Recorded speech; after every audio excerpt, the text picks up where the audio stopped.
then they may need to come off with some cash to get them fixed. So. Or more buying power, or it's other things that goes into those whole situations, right? Yep. Welcome in to the Moving to Norfolk podcast. Today is another great episode that we're going to bring to you today. If you always going to check in with us each and every week for a Moving to Norfolk podcast, go ahead and subscribe to the channel below, and definitely go ahead and ring that notification bell. In today's episode, we're going to be talking to you about home inspections and why they are so important, and the things that you need to know and always be aware of when we're going through home inspections, and why they're so important to you in the first place. So with me in today's episode is my favorite, let me stress to you guys, favorite home inspector in the marketplace in Hampton Roads, Brian Simmons for ABC Property Inspections. Brian, what's going on, baby? How you doing? Not much. I'm doing good, Craig. How about you? I'm doing good, man. I can't complain. Tell the people about yourself just a little bit. Like I say, I'm Brian Simmons, owner of ABC Property Inspectors. We're based out of Chesapeake. I grew up in this area here in Virginia Beach, actually in the Kings Grant area. My wife and my son both helped me with the company. Of course, my wife runs all the back office stuff, and little man loves to come out on inspections every once in a while and check stuff out, and he really loves crawl spaces. So I'm sure he really loves crawl spaces. That's so crazy. Yeah, it's fun. It's fun being a business owner and getting to experience all this new stuff. So okay, so before we get into our conversation today, which I appreciate you coming out, having the conversation with us today, talking about the importance of home inspections, let's just talk about simply what is Brian did before home inspections. Oh, before home inspections. Okay, so in the beginning, I started off in a couple different trades. When I was in high school, I got out of high school, a couple different things in construction and framing, a little bit of roofing, worked with an electrical contractor for a little bit. Then I went into heavy equipment operating, doing large commercial buildings, site utilities, things like that, where we were laying storm drain, water line, and sewer line. And from there, I actually went to a railroad job. And I was with the railroad for about 13 years, and I decided I wanted to do something for myself, kind of wanted to get out from under, the big corporate kind of company and branch out and kind of do my own thing. And so I started looking into home inspecting, and it's just something that really sparked my interest with some of that past experience I had in the trades, that there was a position where I could run my own business here in this area, which is great for home inspecting. We do have quite a bit of turnover with the military that's stationed here. So yeah, I jumped into this and got certified, got licensed, worked with a master inspector here locally for about a year, and we kind of turned it up from there. Started doing our own thing. So that is very interesting to start the conversation off. I think the main point from here is that you left a railroad job, which is eventually was going to, correct me if I'm wrong, because I don't know much about railroads, right, but it was going to pay you a pension at some point in time. Yeah, they've got a big retirement plan out there. So you left a pension job to be an entrepreneur at this point in time. Yep. How scary was that? I think for people who are motivated to do something like that, the fear side of it kind of gets pushed aside, because you just have confidence in yourself. You believe in yourself, and you have to, which you know that too, right, to go out and on a limb almost, and you kind of like sawing it off too in my situation, and probably yours too, to do your own thing. So no, yeah, I've enjoyed it. I don't have any regrets, that's for sure. It's different waking up every morning and knowing that the way that your life is going to go now is really up to you. So you're in control of it. You're in control for the good or the bad. Or the bad, yeah, right? And remember, the reason why I asked that question just to get started in this conversation is because I think people take for granted the conversations that I have with people on this platform. But for entrepreneurs who are in the trenches each and every day, especially where we have to rely on the relationships that we have to build our foundation of our business, it's kind of like, I think it's almost gives the viewership a little bit who are thinking out there in the audience that I want to go into my own, I want to be an entrepreneur, I'm considering it, right, but some of the challenges that they have to deal with. What are some of the challenges that you think comes across with being an entrepreneur in the first place? Ooh, motivation is one of them. You got to be a highly motivated person. You know, like I say, you got to want to get up every day and make what you're doing the best, and be better than you were yesterday, I think, is a big thing. Now, cash flow is also a big motivator for a lot of people. You've got to have some money to start it up. Now, that's another thing too. Like with my industry, is you don't really have to have a lot of capital to start off in home inspecting. You can start off very small, it's basic tools, things like that. And as you grow, you can grow into the cooler things like the drones, thermal imaging. We do sewer scopes now. So there's different things that as you grow as a company, you can grow into these I call them toys, but they're tools really. So Brian, and you're starting off at a level where I love the conversation already, because we always see people on social media. Mm-hmm. They're always in Google or whatever advertising all the things that they do, the bells and whistles. But realistically, what you're saying is, if you want to get started in business, start with the hustle. Yeah. And start with the grind. Yeah. And if you love the grind and you love the hustle, all the advantageous stuff, like in your business, having the drones, putting it up top so you don't have to climb and scale roofs. That's right. It becomes a benefit at that point in time. Definitely. Which I admire, and I'm with you, because like I would tell you, thinking about just the fact of going ahead and just like thinking about how I was doing my neighborhood tours in the beginning, and I saw you whip that drone out, and I'm like, bro, why are you doing B-roll from your phone when you can just go ahead and get the drone? Right. And I was like, I got to get a drone. Right. Guys, changed my life when it came down. Yeah. And I had the funds at that point in time to do it. I just wasn't doing it. Yeah. So that kind of like changed my perspective and my picture on how you can move in business a bit. And I appreciate just knowing the similar things that you're doing and you're taking advantage of. Yeah. It made it an opportunity for a while. So, okay, let's talk about why ABC Property Inspection. The name itself? Its name itself. So ABC, a lot of people don't know this. It's actually just an acronym for the family. So Okay. It's Ashley, Brian, and Colton. And we wrapped it into property inspectors just because I didn't want to be limited to just a home inspector, because we also do commercial inspections. So being property inspectors, it's any kind of property. So if it's for sale, we'll inspect it. And even if it's not for sale yet. That's very simplistic. Yeah. Very simplistic, and it actually makes sense. Yep. I never asked that question before, so having that answer today.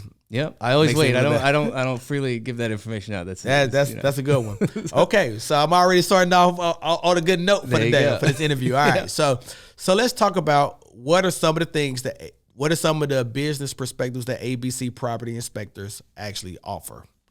Okay. So starting off, listing inspections.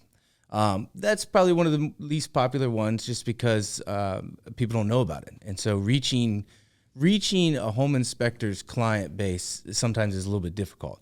And that's why oftentimes we have such good relationships with realtors, is because a lot of times you guys are number one referrals. So with listings, you guys really don't know the client yet either until you get that, listing, and you can, kind of close and sign a deal on that. But we do listing inspections, and then we do the home buyer inspections, which is the most popular. So anytime somebody's buying a home, always recommend home inspections. You can find tons of things. You can find a few things, lots of things. It doesn't really matter. But the fact of the matter is, it can save you money in the long run, because something that is a small repair item of, say, $100 to $500 today, if it goes unseen, could end up costing thousands of dollars. Especially, think about things like roofs or plumbing issues that are kind of either behind walls or just in hard to reach areas.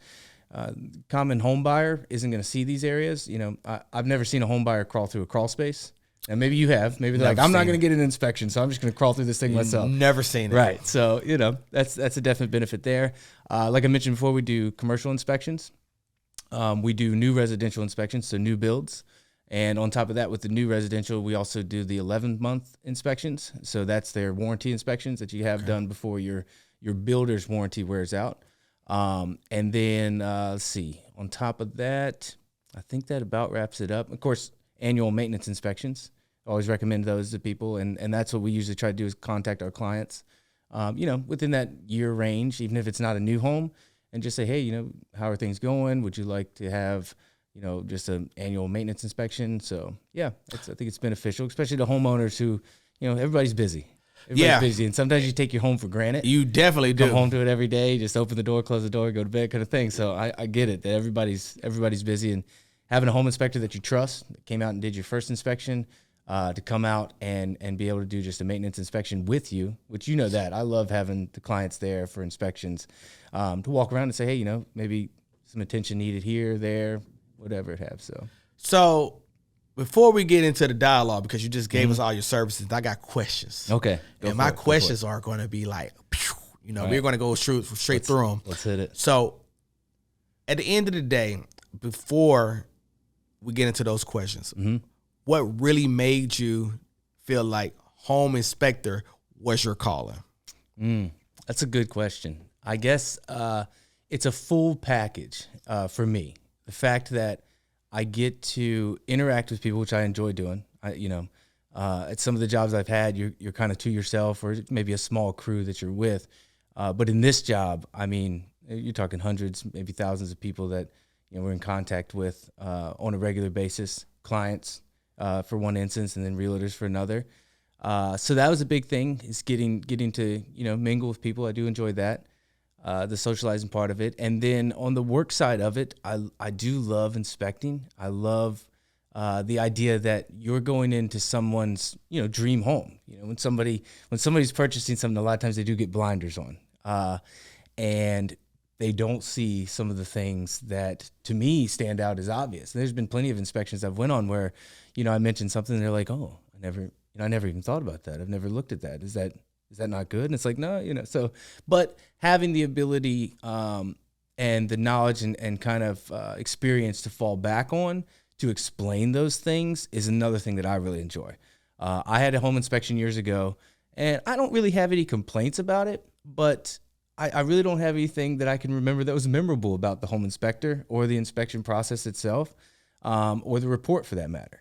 And that's something that I really look at from a customer service basis of, I want to make sure that the clients really understand everything that's in that report. I want to make sure, like seen at the end of inspections, that overview that I do, to me, that's important, because I just, I feel like that's a big part of the customer service base with home inspection, that a lot of inspectors are kind of, maybe lacking in, and I'm glad to bring that to the table. So I'm going to go ahead and interject, because I have a question now, okay. And I really want to get into that question, but I have to give it a little history first, I guess, before I give the question. All right.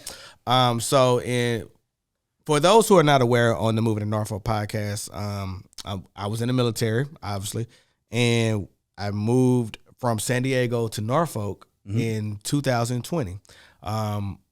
April of 2020. So we sold our house in March of 2020 in San Diego. Okay. And so the reason why I preface that is because my agent, before I decided to get into real estate at the time, came to my house, and one of the services that you said that you provide is listing inspections. Right. And she came to my house and she said, hey, look, I like to put everything on the table. Now, Virginia and California are two different things, right? So when you're talking about real estate varies by state, even though they have a national basis on what they do. But one of the things that's difference between California and Virginia is that you have to disclose everything that you know about the property. Right. In Virginia, it's a buyer beware state, meaning that if you don't ask or you don't actually do the inspection yourself, you will never know. Right. So the difference between my agent there and the agent that's here in Virginia is that a listing inspection, she wanted to know up front what was up with the house and what was not up with the house. Right. And honestly, I never met the inspector. My wife met the inspector. I never did. But either way, the inspector came, did the full home inspection on our house. And realistically, it saved me from a home inspection at the end. Right. After we got an offer on the house that we accepted. Yep. And that client came through because, folks, if you are buying a house, this is me giving a disclaimer at this point in time. But if you're buying a house and you're doing these inspections or you're doing anything in the house outside of the seller's purview, and they have a Ring doorbell, interior camera, whatever, be careful about the things that you actually say, do, or have going on with the inspections at these point in times. Because even though we had a Ring doorbell and they was kind of like, they wasn't as prevalent as they are now. But at that point in time, they were starting to become prevalent. We actually saw that the person who actually purchased the house was like, man, I'm glad they did this inspection. Right. Saved me a world of worry and a world of lesser pain. Right. And I think my listing agent at that point in time for that, because I didn't want, one, I wasn't unbeknownst to it, but then two, it was something that actually helped out with the transaction. So how many times have you heard, is now that I'm leading into my question, that a listing inspection is given by a listing agent? Is given, what do you mean by that? By the seller actually agrees with the listing agent, let's go ahead and do the listing inspection so we know what we're dealing with on the other end. It's much less common in Virginia, I feel like, than it would be in California, for sure. I would love to do listing inspections on every listing. I think it gives transparency to the listing. I'm sure you'd agree with that with your situation too. But here, you know, somebody knowing that there was an inspection performed on the home and, you know, even sharing the report with them. I do see that often where an inspection gets done on a home and for whatever reason, that buyer, let's say that was going to have that, was going to purchase that home, the deal falls through. The next buyer comes in, and at that point then, if that buyer had shared the report with the seller is in possession of that report, and I have heard where that report gets shared with the next buyer that comes on, right? I don't recommend that because, like we always say, inspections are good for the day of the inspection.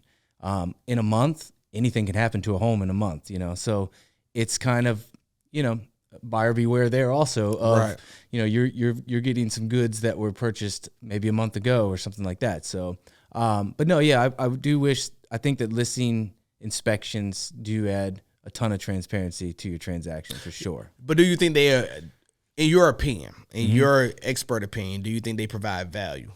Absolutely. Absolutely. Not only to the homeowner, the seller in that instance, but to that buyer that's coming in. And even if that buyer has an inspector that they plan to use, you know, two sets of eyes are always better than one. You know, we're all human.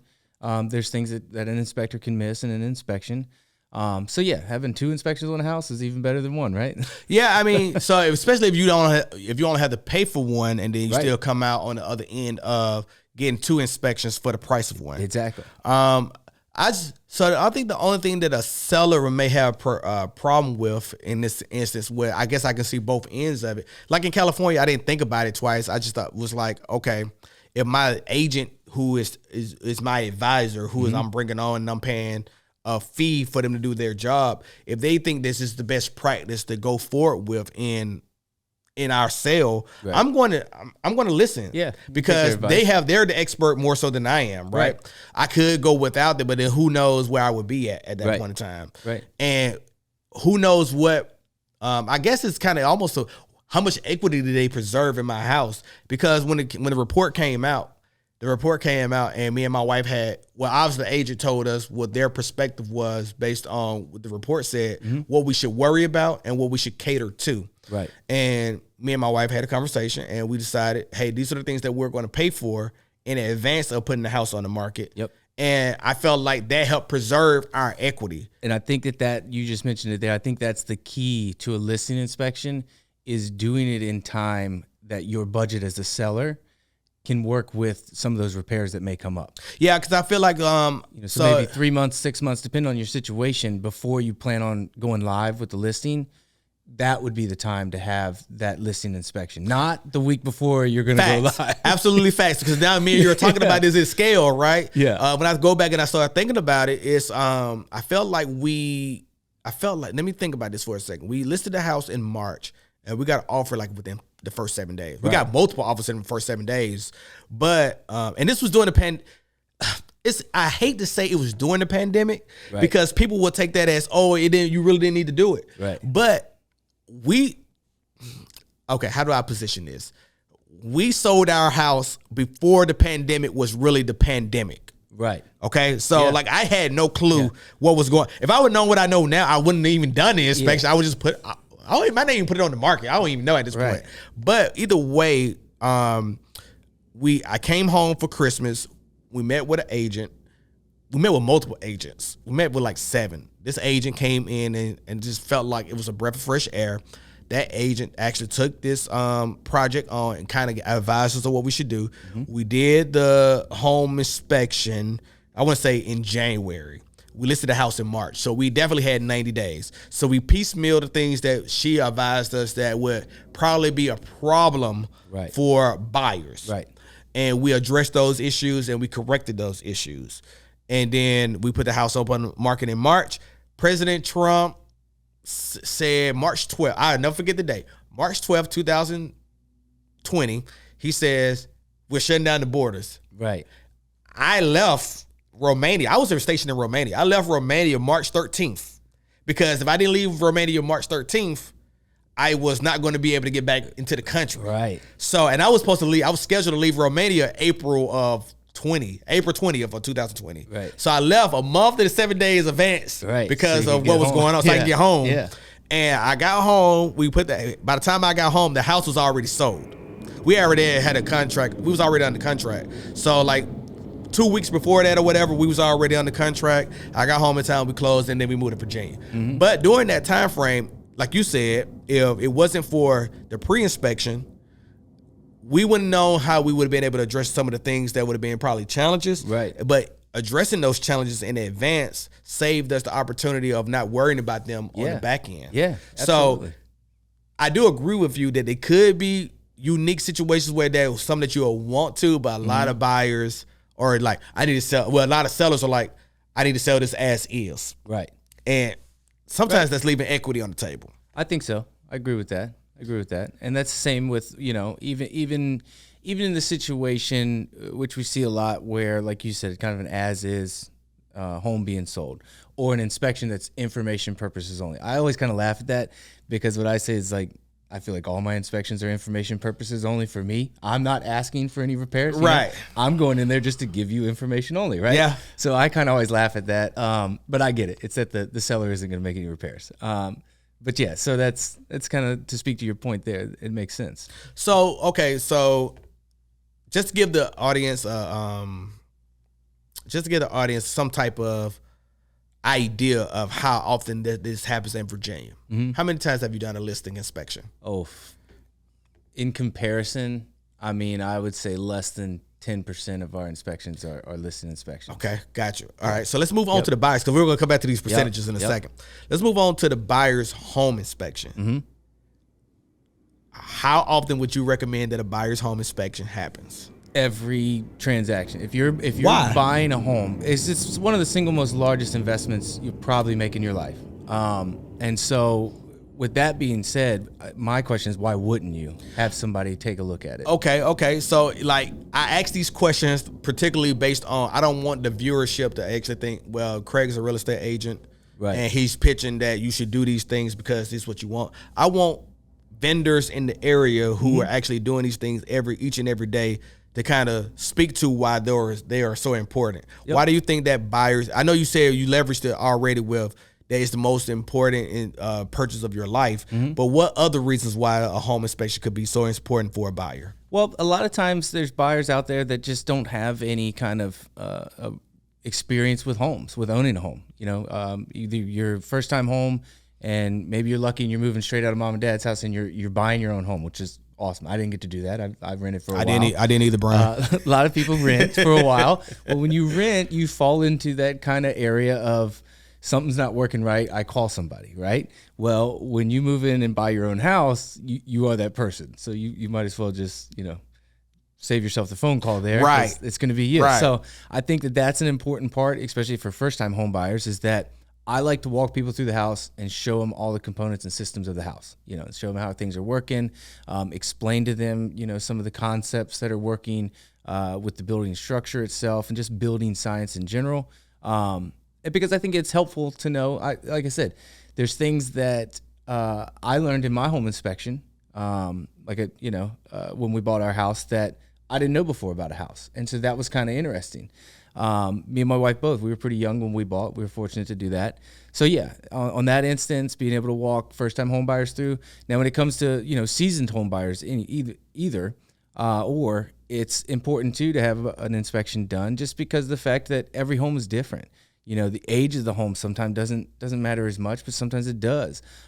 Older homes, you always expect to find older home things, right? So, floors that may have some slope to them and this and that. That's all just due to, settlement and foundation over years. You got a 100-year-old house. There's going to be some of that goes on.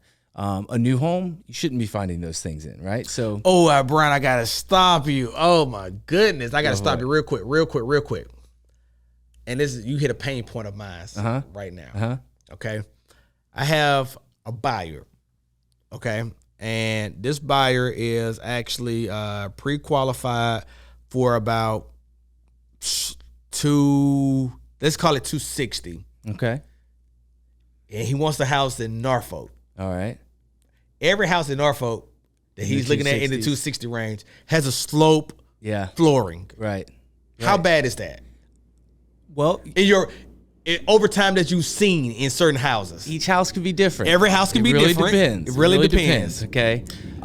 It's something worth looking at. Okay. Let's just put it that way, right? The foundation oftentimes matters. So crawl space houses, things like that, things that are built on piers or stilts.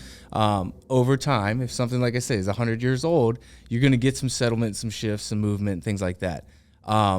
That's something that a home inspector is going to go under there and try to kind of piece out what's going on.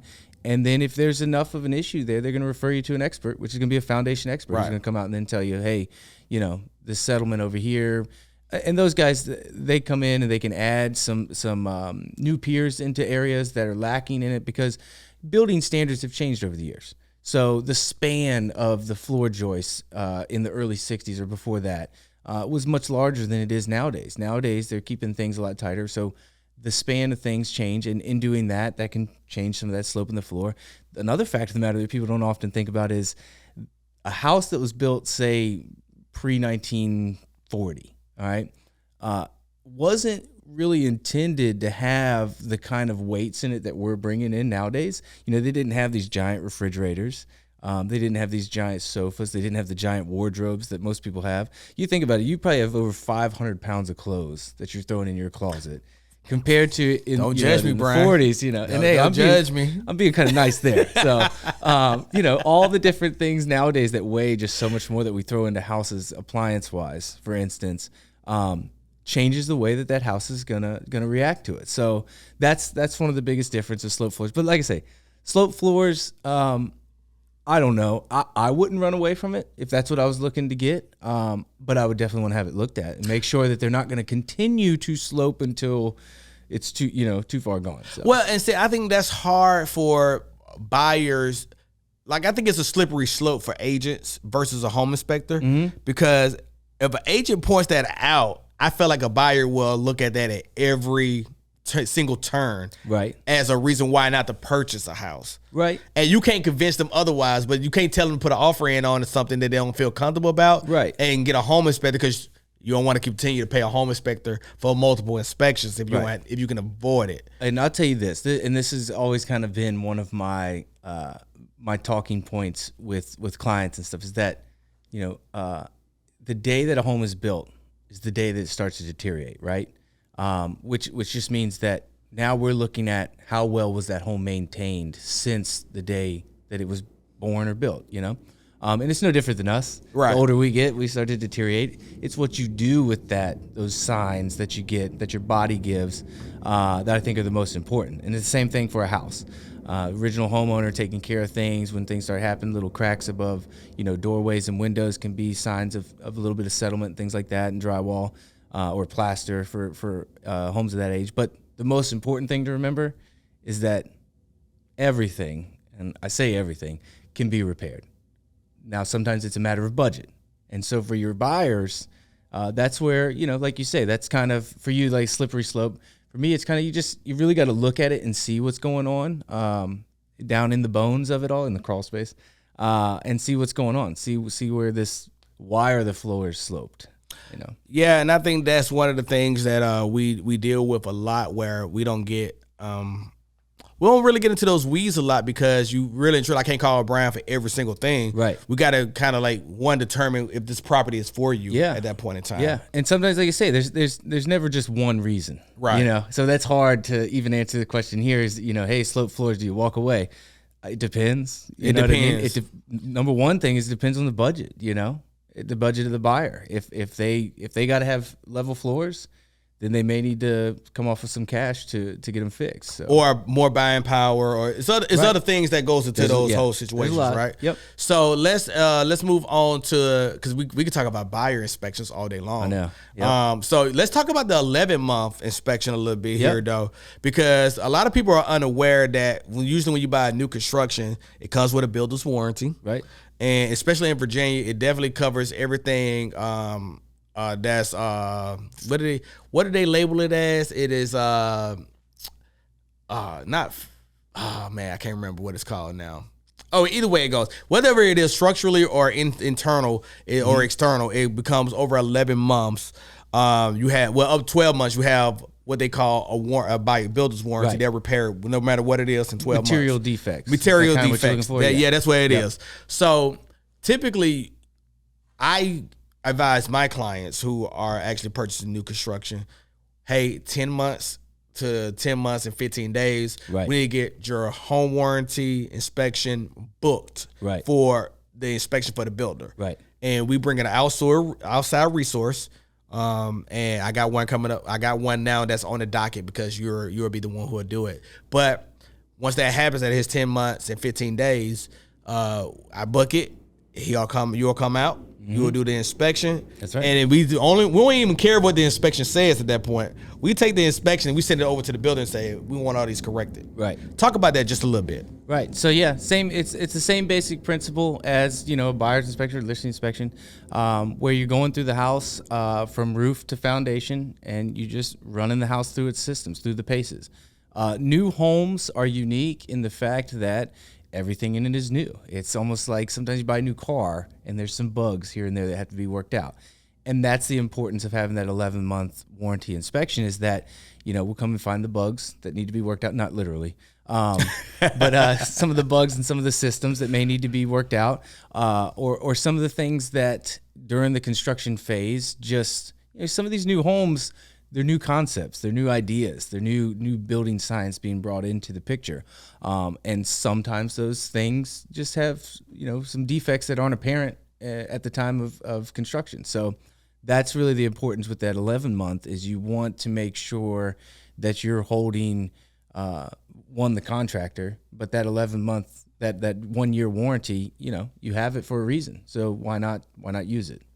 Yeah. Okay. So we final question, Brian, in this episode. Okay. What is the most interesting thing as a home inspector that you've seen? Ooh, interesting thing. Man, that's hard to pick one interesting thing, because I get to see a lot of goofy stuff in houses. Flip houses are always fun. Okay. The flips are interesting. So if I had to pick something that's the most interesting thing I've seen, man, that really does put me on the spot. I guess it would probably be, man, you might have to edit this. I might sit here and think I'm just rolling through all these things that I've seen, this crazy stuff. There was an inspection. No, that one wasn't the craziest. Okay. Well, there was an inspection I did on a flip house, and the second that I went to take the panel off of the dead front cover, they call it, off of the electrical panel, no sooner did I put my screwdriver to the first screw and turn it a quarter of a turn, pow. Pow. Yeah, pow. Just poof, pow. You know what I mean? Like, yeah. You told me about this at the site when we was on another inspection. And now you see I wear gloves and stuff. That really did. That really shook me. So for people who are like thinking about getting a home inspection, they gotta know it comes with a dangerous position in certain cases as well too, right? Yeah. So removing that dead cover panel, what it ended up being was that someone had used the incorrect screws in that panel. So electrical panels, you should always use blunt screws with something without a sharp tip, for the reason that there's wiring behind there. If you run a screw in there that's got a sharp point, it's more likely to get into a wire, and that's what that one did. All it was waiting on was just to be moved a little bit for that to arc and cause a miniature electrical explosion behind that. And at that point, for an inspector, well, that part of the inspection's over. We're not, right. You know what I mean? That's it. Dangerous. So, yeah, it's dangerous. Yeah. So that's one of the more interesting, kind of wilder things. But, crawl spaces, wild animals, things like that you come in contact with. Some of the plumbing things that you see that you can tell are kind of DIY when you just shouldn't have. You get to see some funny stuff like that. Let me see. I did a house one time that had double toilets.